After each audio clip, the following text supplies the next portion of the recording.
Hello and welcome to our next edition of the Football Fun Factory podcast. Today we are going to be talking about probably the most important thing about coaching children's football, which is engaging and inspiring the children. Nice. Are you two guys ready for a few questions around that? This is our absolute specialism, Johnny. It is Specialities. Yeah. I'm expecting big things from you guys today. Okay? Great. Yeah. Yeah. Okay. Let's go for question one then. So, it's a cold, wet evening. The children turn up to the session looking extremely miserable. I'm guessing because of the weather. How are you gonna deliver a fun, inspiring session for them? I'd move it indoors. Okay. James is gonna move it indoors. I would go turbocharge and bring even more energy. Yeah. I'm going with you, John. Yeah. Because I've seen you do this before, and I want to hear more about how you would do that. I think energy is infectious, it's contagious, and I think that's up to you as the coach to inject that into the children that you're working with. So one thing that I stole from you, James, actually, was it was a rainy session. All the children were looking a bit miserable, and you were like, don't worry, guys, if you need a drink, all you need to do is tilt your head back, open your mouth, and you can grab a drink, and just made fun and light of the situation. I think that's what you have to do as a coach. You have to try and find the humour in it, find the fun in it, make it something that the children remember and want to be a part of. So I think you just need to be double lively, make sure your hands aren't in your pockets, your hood isn't up, you're coaching with a big smile on your face, and I think that will hopefully then positively influence the children. So those are non-negotiables, aren't they, at Football Fun Factory? So They are indeed, yeah. We actually have them in our documentation that if you are coaching, you do not have your hood up and you do not have your hands in your pockets, because what it says is that in this scenario now, Nice. That's why you wore the hoodie. I'm now prepared for this question. We don't look very engaged in the podcast, I don't look very James. engaged. I don't look very inspiring. So whereas now, Hey. come on, guys, it's just raining. Who cares? This is perfect football conditions. That's what I always used to say when I was delivering sessions. So it's just perfect football conditions. If it's raining, we go, yes, it's raining. Fantastic. Ball zips across the turf. And as soon as you say that, the kids, especially the younger ones, just take on that mentality of, oh, coach says it's great to be raining. And everyone changes the way they think about it.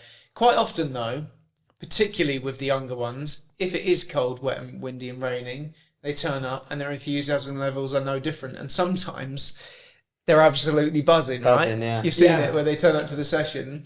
And normally, sometimes, and this is where coaches can get it wrong, the person whose enthusiasm wanes is the actually coach. them. Yeah, no, 100%. So it's around sort of setting the scene from the outset. You're greeting them with a massive smile, buzzing, it's raining, great football conditions to play in.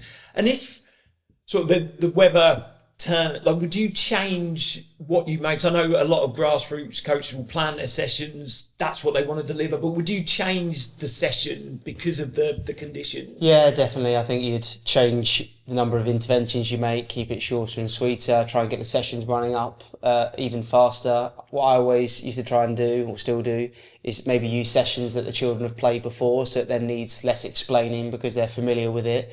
And then also, you can always just fall back on a match. I think that's a thing for coaches. If you're ever really struggling, whether it may be the children aren't grasping the session, chucking it down with rain, just play a match, because all the kids understand, they absolutely love it, and it will motivate them to play. That's the biggest change I make in the structure of the sessions if the weather conditions are bad. Even if it's just cold, if it's December and it's 0 degrees, is that you do arrival matches at the start, but you might just leave it that extra 5, even 10 minutes at the start, to kind of eat into the session, because then you spend less time, delivering the actual training session. You still want to build in those more technical elements and teach them something and make it a developmental experience for them, but just let them play when it's cold, especially. And I think that's where it has to be, all the time about the children. Because I think a lot of the time where coaches get it wrong is they've planned a session, they know that they want to work on, that's what they're going to do regardless, but you have to sort of change and adapt that around what the children's needs are. Like you say, if it's cold, you just want them running around as much as possible more than anything else. 100%. Good. Nice. Let's go to another question. Let's go. Okay, I'm sure this has never happened in one of your two sessions, because I've seen you both coach. What's the question? A child tells you they're bored during the session. How are you going to deal with that, John? I'd ask them why and try and get them to explain a little bit more as to why they're bored. You stole my answer, John. See if I can then I'll elaborate to give you more thinking. No. No. I can't allow you to. It's just Under pressure. Okay. Short answer, James. I'd pull them to the side of the session and talk to them, maybe about why, but also, I'd have a chat with them on the sideline, take them out of the session, because quite often when you take a child out of the session, they might say they're bored in it. As soon as they're out of it, they want to get back in. So it's almost like giving them a little bit of an opportunity to miss out, and then they want to jump back in. It's almost like you've taken Johnny's answer, developed it, and expanded on it. And I like the way you yeah. So I'm going to go with you. It's called cheating. Carry on. So it is really, really important to understand why. Because ultimately, why are you bored? Maybe I'm bored because I'm the best player in the team and this is too easy. Yeah. Maybe I'm bored because I don't really understand what the word bored means. I've got a 3-year-old that says I'm bored because he copies his sister when she says she's bored because they've got in the car 30 seconds ago and they're bored. But whereas kids nowadays feel like they need to be stimulated all the time by whatever it might be. So I think that in that moment, if you take the child out of the session and go, okay, no worries if you will, come and stand with me, and then almost sort of, let's have a look at the session, what can you, and then give them another task to focus on, I can almost guarantee, especially if the child is under 10, I can almost guarantee that within 45 seconds of standing with you on the sideline, they'll be even more bored. Yeah. Boredom levels skyrocket. They go, I'm ready to join back in now. So you haven't even had to challenge the fact that they're bored. You haven't had to ask them why. You've just almost taken them out of the session. Go, okay, no worries, come over with me, and then before you know it, they're ready and raring to go again. It's an interesting one, isn't it? Because sort of I've taken sessions and maybe a child's not said I'm bored of this, but sometimes you can see that maybe they're a little bit disengaged, and you sort of question yourself, particularly as an inexperienced coach. That would be tough, I think. Yeah. For an inexperienced coach to sort of deal with it the way that you... It's not a nice thing to hear. No, exactly. Yeah. And it might be that your session with you is not very Well, that's engaging. what I was going to say. I think if you went first, JC, obviously you stole my answer anyway, but if you went first... And expanded on it. I got the point. I think probably, as you were talking, I was thinking, right, actually, if you went first, what would I answer? And apart from obviously cheating and elaborating on that answer, I would have probably said, check yourself as the coach. Because the chances are it is your fault that the child's bored. Yeah. So the example you used, they're not stimulated, they're not challenged enough because it's too easy. Maybe they're finding it too hard, and you've set a challenge that's out their reach. So therefore, what bored actually means is I can't do it. Yeah. And I don't feel confident and don't want to join in because it's too tricky. Yeah. So it's almost like thinking to yourself the question why, what have I done here, and then pitching an individual challenge or supporting them in a one-to-one way. No, I think that's where it's so important to get feedback from the children that you're actually coaching, because I think, again, in grassroots coaching, I've done it myself as an inexperienced coach, you plan this session which you start delivering and you realise it's not right for these children, but it's hard to then deviate from that plan as a inexperienced grassroots One of the best things to do, though, in that scenario, in that situation, is actually ask the children. Yeah. So right, how could we make this a bit harder? How can we make this a bit easier? What could we do next? And sometimes they'll obviously, in particular when you're working with 5, 6, 7-year-olds, come up with something mad. Yeah. But actually, you can get really good answers from the children and really good ideas to progress your session, and it gets them thinking in a different way. It's quite a useful technique that I've used. The last thing I would say is just the structure of the session. So if you've got a session that moves on in a fast-paced way, we structure our session game, so that you're never really doing any one thing for more than 10 minutes. So it might be as simple as 7 minutes into the session, I'm bored. No worries, playing the game in a minute. And then you just deal with it that way. And then they go, oh, great, playing the game. They engage for the next few minutes, and then you move on to the next part of the session. Yeah. And then, again, the subject of it, engaging, inspiring, it is finding a way for them not to be bored, isn't it? For them to, like you say, to have voicing it to ask their opinion, and that is what gets engagement, isn't it? 100%. Nice. Fantastic stuff, guys. 1-1? 1-1. 1-1. You guys ready for another question? Ready. Born ready? Yeah. Your team loves match play, but you need to work on a specific skill. How do you sneak this in to the match play without losing their engagement? James? I would put a condition on the game. Condition on the game? Yeah. John? Very good. Probably would have said the same. Oh, Can I elaborate on it? I would make the session feel like a match. That does interest me to hear more about it, but I'm sorry, I'm going with James. I want to hear about the conditions on this game that you're going to sneak the learnings into. So as far as kids are concerned, we're playing a match. So quite often it's almost like if you got to a training session and said, what do we want to do today? Let's play a match. The kids absolutely love playing matches, and that's why we build lots of match play into our sessions and the way that we structure them. I think then say, right, today we're playing a match, and today you can only score, for the first 5 minutes, you can only score from inside your own half because we're working on long-range shooting in a small-sided game. Then it's a great opportunity for kids to work on the technique and also do what they want to do, which is to play a game.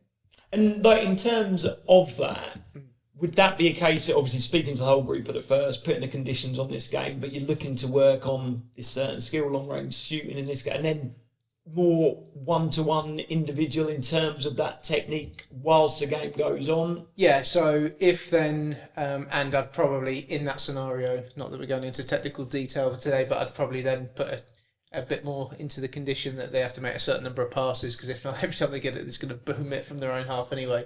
But then, say for example, they do that, the first few shots go in, but the striking technique of the ball, they're side-footing the ball from inside their own half and not generating the power to beat the goalkeeper, then I would then maybe stop the session, show the group like a jump shot technique or whatever it might be, or pull one particular child out of the session and educate them on how to strike to get power within your shot. So you can coach within the session, but ultimately they're still playing the match and they're still enjoying what they're doing.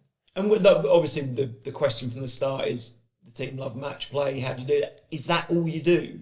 Is it just like within every session they love match play, so you're going to get this certain skill that you're working on this week or these next couple of weeks just into the game, or is there a way where you're going to come away from that as well to have specific sessions? Normally, obviously, it depends who you're coaching. If it's a grassroots team, if it's an academy session, if it's a football fun factory session, I'll use the latter because that's what we do every single day. So what would we do? We'd go from a session into a match. If we were to put a condition on the match, it may relate to the session that we did. So we might do a session on shooting with power or shooting from distance.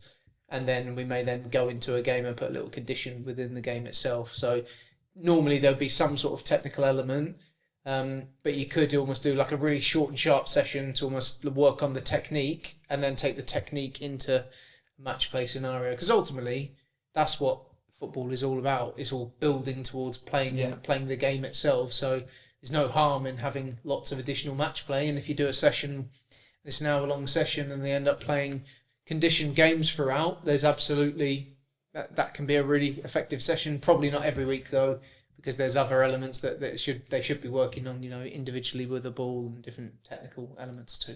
What are your thoughts? I've had conversations with you before about conditions on games, and it's something that you're not always a fan of in terms of conditions in game. Like, what are your thoughts on that? I, within my sessions, always try and reward rather than restrict. So I will use conditions. But I think in that example of the long-range shot, what I'd probably try and do is award 5 goals for a shot inside your own half, 3 goals if it's outside the box and 1 if it's inside, to try and then incentivise children to work on the topic or the technique. But sometimes, once you've done that for a period, that may then be like where you got to, like the final part of the session or the final condition. But I think if conditions are done right, then I think they can be really effective. And yeah, that's sort of the tagline that I stick to is reward, easy for me to say, rather than restrict. Fantastic stuff. Nice. 2-1 to James. You've got a lot of work to do, Johnny. Yeah. It's all right, mate. I'm pretty confident about the next point. I'm confident too. You don't know the question yet. I'm confident. Do you want to hear it? Sure. You notice players are going through the motions during a drill. How do you change it on the spot to get more engagement? Johnny? Set challenges, for example, time limits. I like that. Oh, I was going to say time limits. I would say I'm going to go wild card answer here to try and make it 3-1. It's never happened before. Put some music on whilst the session's underway. That is a wild card. It is wild. Johnny's 2-2. Go on, carry on. I always use time limits in one of two ways. So one, I'll explain to the children how long they're going to be playing for. So straight away, I think that helps increase and keep the tempo high within your session. Just from my personal experience when playing, I've been in a session, the coach has said, we're playing little 5-0s, away you go, and I run around like a lunatic and I'm blowing after 30 seconds. Whereas if the coach says, we're going to play for 5 minutes, then you know how to pace yourself. So I think that's one way in which I use time limits to then hopefully keep the energy and tempo and interest high within the session. And then I use time limits in another way when the session then starts to slow down, starts to drop. The energy, as per this question, is starting to waver. So I'll then say, right, we've got 60 seconds left. Here's your little challenge. Can you try and get as many touches, score as many goals, whatever it may be? And that will then hopefully inject that energy back into the session. And that could be time limits, could be other challenges, but I think giving people a focus as the session starts to get boring or the tempo starts to drop, I think can help pick that back up. Yeah, so I'm guessing, obviously, with this question, it's not going to be a game, because I would imagine the kids would be buzzing engaged, so it's part of a session. You talk about time limits, just to sort of give people a little bit of an expansion on that. Like, yep. What would that look like in terms of how long, what they would be doing the drill for, and how you'd manage that? Is it a case of keeping them informed of the time limit to try and raise the tempo again if that was to drop a little bit? Yeah, I think just counting down is a really simple and effective way. If you start counting down from even 60 seconds, 30 seconds, 10 seconds, in particular the latter, as you get closer to the end, if you go 10 seconds left and you're shouting 10, 9, 8, so on and so forth, all the way down to 0. Go on, do it. All the way to 0. For anyone that doesn't know, 6. So I think, that just injects that tempo, because it creates that sort of rush amongst the group, doesn't it? And the kids then start running about and going even faster, which hopefully will inject that energy back into the session. And would that be done, like when you count it down, you can see there's certain kids that are sort of slowing right down, lost a little bit of interest? Would then that be directed to them, or was it just the whole group that you're sort of addressing when you're going through that? I think the whole group. I think counting down as a whole and projecting your voice and giving that to the whole group, because what that will then do is potentially influence one or two in the group, which will then have a knock-on effect with everyone else. Because I think if you're, for example, doing a little dribbling game, going through gates, you say how many gates can you go through in the next 10 seconds, you see one or two going really fast, it sort of inspires you to go fast as well. So I think, aimed at the whole group where possible. Fantastic. Jamie, you got any questions for John on that? Just, well, no, more of a point than a question, but keen to get your thoughts on it. It's just that time limits within ball mastery sessions. So some people call it ball mastery, some people call it ball manipulation, but essentially where every child's got a ball each within a gridded area. Within that environment, I think time limits are really powerful, because you go, right, I'm going to give you 30 seconds to go for as many gates as you can with your weaker foot. Off you go. And then it's counting down 5, 4, 3, 2, 1, all the way to 0.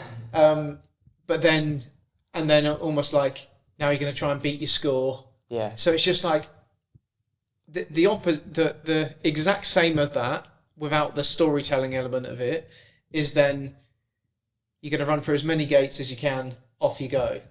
If you do that, straight away the tempo is completely different to if you put a time limit on the session. Yeah. The enjoyment of the kids is different, because they're working within a tempo and an environment where everyone's kind of plodding around rather than running around. And also just the fact that if you're doing things in short time periods, people work at a tempo that's like match realistic rather than going through the motions. So when we talked earlier about, do you do a training session and then lead into a game when all the kids want to do the match play, was make it like a match. Yeah. Make it the tempo of a match rather than, we're doing the slow, boring training bit before we go into a game. But yeah, do you find that ball mastery is where we use time limits more, or are there other times that we... I think ball mastery is the one that sometimes does require you to drive the tempo. That's a weird sound, Chaddy. I didn't hear it on the mic. I didn't even realise I made any sort of sound. Yeah. It's like a breathing sound. We can check that at the edit. Oh, my breath. Sorry. That was so bad. I generally don't know. It came from your chest. I generally don't know anymore. Did you hear it? Was it like that? It's like a I don't know, like a trusty noise. Yeah, like a donkey. Oh, God knows. Well, anyway. You seriously not heard that noise? Man, It's like... that's someone opening the door. Yeah, mate. Yes, I think definitely in ball mastery sessions, you need to inject tempo into it because it can, if it's just... I'm bloody worried now because I don't remember or feel my body make any noise. I genuinely don't remember making any noise or hear any noise. This needs to be the trailer for the podcast. Yeah. Honestly, this bit is a vid. This used to happen a lot, didn't it? Yeah, we have got better at that. Oh my God. They've done a scene. I've got to call it up, then. Come on, John. Pull yourself together. Got me? Yeah, sorry, apologies. You're laughing, I'm just throwing out. We're all thrown up. Oh my God, you alright? Ball mastery time limits. What do you think, John? Yeah, I think ball mastery is the time where you use it most. I think that's the part of the session where you need to inject the tempo into the... Yeah, I think ball mastery is the time where you would use it most. I think that's where you need to try and inject the most sort of energy and tempo into the session. But yeah, I agree. Great stuff. You ain't going to believe it. Again. 2-2. Decider. Desmond Tutu. Here we go.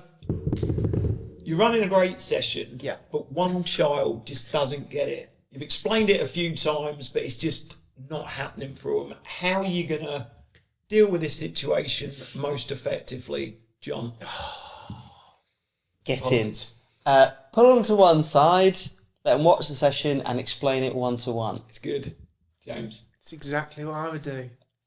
I mean, this happens more or less at every question. Great minds think alike. Well, two fantastic coaches, Luke. Yeah, no, I get it. I mean, So- but you can't do much more than that. Here's what That I is would the do answer. to expand on that. I would pull them to the side, and I would use my tactics board to give them a visual representation because they may be more of a visual learner. So they may want to watch the session. Yeah, of course, do what Johnny said, but also draw it out for them. Little tactics board. Here's you. These are Here going to be you are. short answers. Here you are. Tactics board. I think that's too much. While the session's going on. I agree. You'll get it. I do what Johnny said. The winner of this week's episode. Well, Congratulations. John. Thanks very much, guys. Now expand on your answer, please. Yeah, look, I think we're both in agreement. That's the thing to do in that scenario. Pull the child to one side, let them see it in front of them, take them out of the session so they can see the whole thing unfold, and then explain it one-to-one. I think a tactics board may be something that you then refer to and I need think to lead the on. other thing, maybe just show them as well. So it depends, obviously, what the task is. So if it's if you're working on a step over with a group of 7-year-olds and they're just, I just can't do it. Actually pulling them to one side and saying, watch everyone else might be a bit like, everyone else can do it and you can't. So maybe actually then this would have been a much better answer. Yeah, that sounds it. And then pulling them to one side and showing them in slow motion or breaking it down for them and coaching them one-to-one might be a great opportunity. And also shows that you care. I think that's a really important thing as well, that it's almost within the session, if they're failing essentially and feeling a bit vulnerable and self-aware that they can't do it and other people can, pulling them to one side and give them that attention to help them, and then really positively reinforcing when they get it right. I think that is the thing, is obviously probably the only thing or the most effective way to do it. But when you talk about them feeling maybe a bit self-conscious, a bit vulnerable, that they can't do it, and then getting pulled out, I assume that has to be a really effective way of sort of talking to them, communicating Yeah, with them, definitely. and showing them. I think it comes back to, once again, sort of a common theme that we talk about on these podcasts, but the delivery, the way in which you get that message across. You always need to do it in a calm way, not show any frustration with that child for not understanding it, or making it obvious to the rest of the children that that child doesn't understand it, and communicating effectively. And I think it's trying to be quite low key with it, pull them to one side while the rest of the session goes on.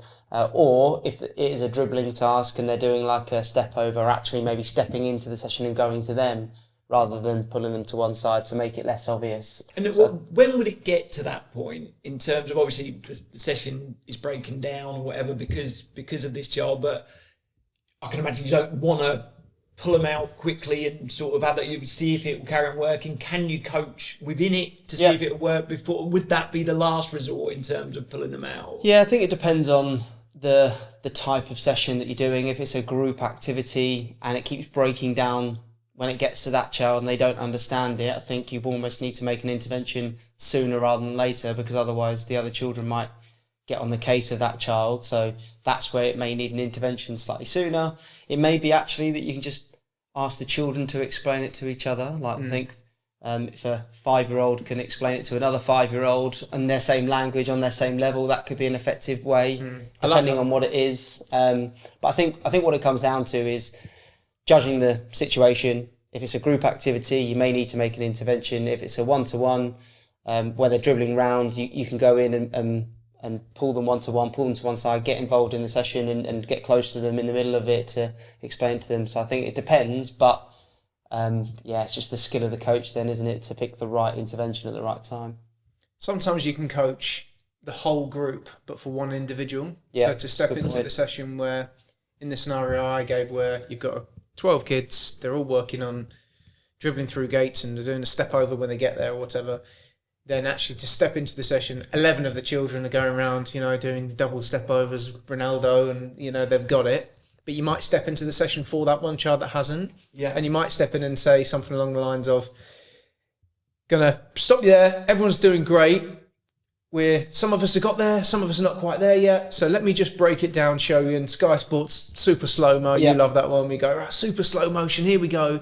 And then, or talk through it in another way. Start with the outside of your foot next to the ball and move your foot around the ball so that the inside of your foot's next to the ball. That might be the moment where it clicks in that one child's mind. But what you haven't done is made it obvious that little Johnny can't do a step over. I can. I don't know. Show us. But what you're not doing is there are times there are times where you need to pull someone and say, let me help you with that. But then you also need to be mindful of what we don't want to do is make that child feel like everyone else can do it, I can't. Yeah. The other thing you can do, that's a really good point. I think the other thing you can do as well is, as the children are dribbling around in that example, you can say, right, what I'm going to do now is going to come in, maybe give you some advice, give you another challenge to take your skill onto the next level, and then you go in and do that. So almost explaining and framing to the group, and then you go in, so it makes it like less obvious that you're going in to correct that one child, and actually you could be setting them a challenge, so then everyone goes a little bit faster and tries their skills and those types of things. So love it. Different ways of skinning a cat, but skilling a cat or skinning? Skinning. Sorry if we said skilling. No. Anyway, great, absolutely brilliant guy. Like really, really good conversations and some top sort of tips as well going out today. And I think it probably there's not much more important things within coaching children's football than the engagement of them, because once you've got that, that's when they fall in love with the game, they enjoy going to training. So thank you so much for a brilliant conversation today. We're going to end the podcast. Do you know why? How? What? I know why, but yeah. No, you tell me. The favourite part of the podcast? What? The end. The fun... Football fun fact. Oh! I forgot about the football fun fact. No, we're only kidding. It's what we've all been waiting for. I'm going to give you two a chance again, because I was quite surprised by this answer. Of the three biggest Premier League football stadiums, I want you to give me an answer in reverse order. Third, second, first. Johnny, go. No thinking, just go. Anfield, Tottenham Hotspur Stadium and Manchester United Stadium, but that doesn't include Wembley. No, Wembley's not involved. Premier League. Cool. Premier League. Spurs did play at Wembley. Yeah, but they don't now. Okay. Third, Spurs. Second, Olympic Stadium. Mate, you've looked. West Ham. And then first, Old Trafford. He's got it on his phone. It's completely right again. He's got it on his phone. Yeah. I thought, no, I just thought it might be. I think the Olympic Stadium is the one because last week we done a podcast and you got the exact correct result of the biggest score. Haven't Anfield made their stadium bigger though? No, well they may have done, but it's still not. Spurs is third, Olympic Stadium, West Ham second, Old Trafford top. There we go. It's fine. So, if you want to cheat, that's a new podcast. You're the winner of this week's episode. Sorry, John. Anyway, thank you again for joining us. Can't wait for the next episode, speaking to the guys about some really important topics in coaching children's football.